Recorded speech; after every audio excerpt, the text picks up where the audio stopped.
जय श्री राम दोस्तों, आप देख रहे हैं YouTube चैनल ज्ञान स्टार प्लस। तो दोस्तों, आप सभी का हार्दिक स्वागत और अभिनंदन।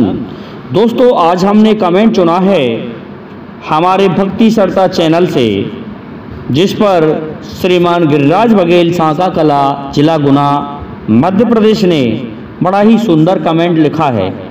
कमेंट में लिखा है इन्होंने, जिस डाली पर डाली निगाह वह डाली फिर ना डाली रही, फल फूल तोड़ सब फेंक दिए, लाली हरियाली फिर ना रही। दोस्तों देखिए कहाँ लगती है ये पहेली। दोस्तों चैनल को सब्सक्राइब कर दें। क्या होता है कि आप सभी ने भक्त पूरनमल का नाम सुन रखा होगा। सियालकोट के राजा जिसकी दो रानी थी, एक का नाम नुन्ना देवी था और एक का नाम इसरा देवी था। दोस्तों उन दोनों से कोई संतान नहीं हुई थी। इसरा देवी बड़ी रानी थी, लेकिन होता क्या है, गुरु गोरखनाथ के वरदान से उन्हें एक लड़का प्राप्त हुआ जिसका नाम पूरनमल रखा गया। पूरनमल पैदा होते ही इतना सुंदर था कि यदि उसे बाहर छोड़ दिया जाता तो इंद्र की अप्सराएं उसका अपहरण करके ले जाती। इस कारण से उसे ऐसे स्थान पर राजा ने रखा जिसका कोई अपहरण ना कर सके। बताते हैं कि बोहरे में डाल दिया, अर्थात किसी जोहड़ कुएं में, किसी ऐसे जेल में, कैद खाने में रखा जहां पर उसका लालन पालन हुआ, वह किसी को भी दिखाई ना दे। 12 वर्ष के पश्चात उसे बाहर निकाला गया, लेकिन नुन्ना देवी से उसी समय विवाह किया था राजा ने। अब तो राजा बुढ़े हो गए थे और पूरनमल से कहा कि पुत्र तुम्हारी शादी के बहुत ज़्यादा निमंत्रण मेरे पास आ रहे हैं, चाहो तो मैं तुम्हारी शादी कर दूं। लेकिन पूरनमल ने एक अपना निर्णय सुना दिया अपने पिता के लिए कि पिताजी, मुझे आजीवन कोई विवाह नहीं करना है। कोई बात नहीं हुई। पूरनमल 12 वर्ष के हुए थे, अपने बाग में घूम रहे थे। अचानक उनकी मौसी की नज़र, जो नुन्ना देवी थी, उनकी नज़र पड़ जाती है पूरनमल पर। देखा कि ये लड़का किसका है। अपनी दासी से पूछा कि दासी, ये लड़का किसका है।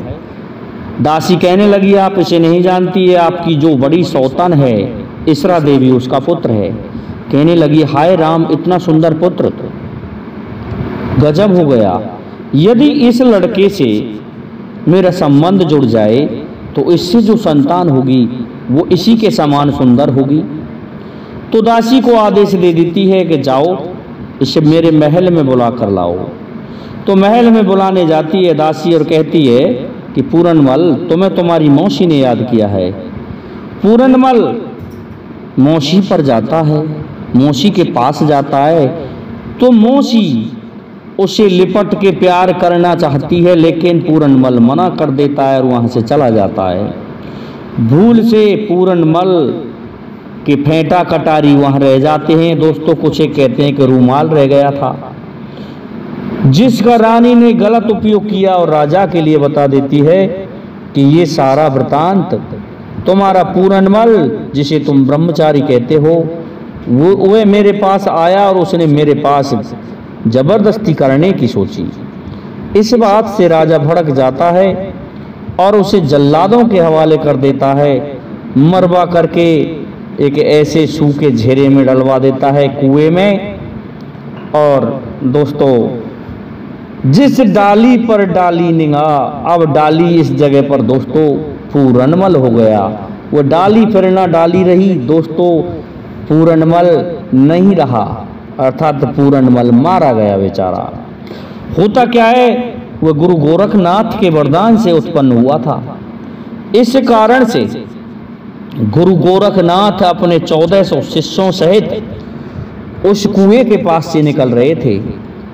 देखते हैं कि इसमें तो गुरुजी कोई मरा हुआ पड़ा है। किसी ने पहचाना कि इतना सुंदर बालक है और ज़्यादा आयु का नहीं है। पहचान लिया कि ये पूरनमल है। तो एक शिष्य कहने लगा कि मुझको तो ऐसा ही लगता है गुरुजी, सुनो, मारा पूरन ये चेला तुम्हारा गया। मुझे तो ऐसा लगता है गुरुजी कि तुम्हारा जो शिष्य पूरनमल था, जो तुम्हें सबसे अधिक प्रिय था, वह मारा गया हो। बाहर निकाल लेते हैं। गुरु गोरखनाथ अपने शिष्य को और पुनः जीवित कर देते हैं। गुरु गोरखनाथ से जो भी कुछ था, पूरनमल कहने लगता है गुरु आपने बहुत बड़ी कृपा की। पूरनमल की सारी बातों को गुरु सुन के उन्हें अपने साथ ले जाते हैं। तो दोस्तों, पूरनमल इतना सुंदर और सुशील लड़का था। इधर पूरनमल को लेके चीन देश में पहुंच जाते हैं। चीन में दोस्तों, जहां पर एक राजा की लड़की ने आदेश दे रखा था कि जो भी भिक्षुक इस शहर में आएगा उसको मैं जेल में बंद करवा दूंगी। दोस्तों, गुरु गोरखनाथ को तो उसी शहर से और उसी घर से भिक्षा चाहिए थी, उस राजा के वहां से।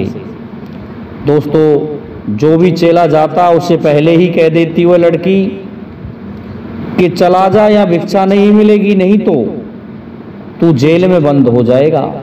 इस भय के कारण कोई भी शिष्य जाने को तैयार नहीं हुआ, क्योंकि पता चल गया सभी को ये जेल में डलवाती है, मरवा देती है।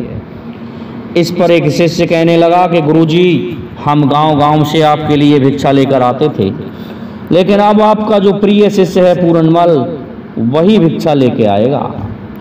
दोस्तों, पूरनमल जाता है। पूरनमल जाके भिक्षामदेहि कहता है तो पूरनमल को देख के वह लड़की मुग्ध हो जाती है। कहती है कि अरे भिक्षुक, तू चाहे जो ले जा, लेकिन मेरा एक काम कर दे, मैं तुझे कभी भी जेल में नहीं डलवाऊंगी। पूरन कहने लगा, बोलिए कैसा है, तू मुझसे शादी कर ले कि मैं तुझसे शादी करूंगा। पहले जो भी तुमने बंद कर रखे हैं उन सभी को छोड़ दो। उन सभी को छुड़ा दिया पूरनमल की रूपरेखा ने, दोस्तों सुंदरता ने, और वह चीन की लड़की को फिर समझाया। लड़की मान जाती है पूरनमल की बात को और भिक्षा दे देती है, और खाना खिलाया 1400 शिष्यों सहित पूरनमल ने गुरु गोरखनाथ को। दोस्तों, ऐसा था भक्त पूरनमल।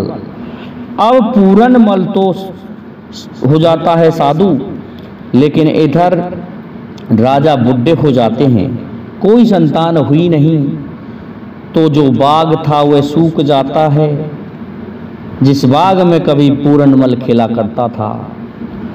और इस प्रकार से दुर्दशा हो जाती है राजा और रानियों की।